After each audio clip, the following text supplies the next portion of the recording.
আষাঢ় এবং শ্রাবণ এই ২ মাস বর্ষাকাল। তাই তো এই ২ মাস তার কোনো বিশ্রামই নেই।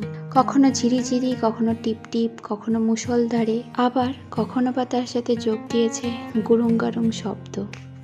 হ্যালো এভরিওয়ান, আমি সুকন্যা আরও একটি নতুন ব্লগ নিয়ে হাজির হয়েছি আপনাদের সামনে।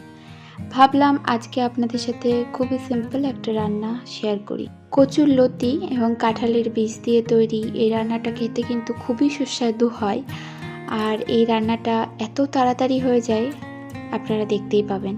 কিছুই না, সবগুলো কেটে নিয়ে একটু জলে ভাপিয়ে নিলে এবং জলটাকে ফেলে দেওয়ার পরে কড়াইয়ে কাঁচা লঙ্কা এবং একটু রসুন থেতো করে সম্বরা দিয়ে তাতে কচুরলতি ও সেদ্ধ করা কাঁঠালের বীজগুলো দিয়ে লবণ হলুদ পরিমাণ মতো দিয়ে কিছুক্ষণ নেড়ে চেড়ে একটু শুকিয়ে আসলে নামিয়ে দিতে হবে। এবং এটা খেতে খুবই সুন্দর হয়। আর এটা খেতে আরও সুন্দর হয় চাপা শুটকি বা চিংড়ি শুটকি দিয়ে। যারা এটা খেয়েছে তারা নিশ্চয়ই জানবেন যে এটার স্বাদ কি অনবদ্য। আজকের লাঞ্চে ছিল কচুরলতি, মিষ্টি কুমড়ো ভাজা, এক টুকরো মাছ ভাজা আর একটু শসা আর আম আর দুধ। যেহেতু অম্বুবাচী মার কাছে শুনেছি অম্বুবাচী চলাকালীন যে কোনো একদিন আম দুধ খেলে নাকি সর্বদংশনের বিষ থেকে নিবারণ পাওয়া যায়, তাই জন্যই এটা খাওয়া।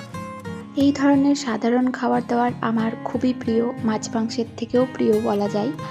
তো এই এরকম কচুর শাক বা কচুর লতি যদি থাকে আমার খাবারের পাতে, তো এক থালা ভাত কিন্তু অনায়াসে শেষ করে দেওয়া যায়।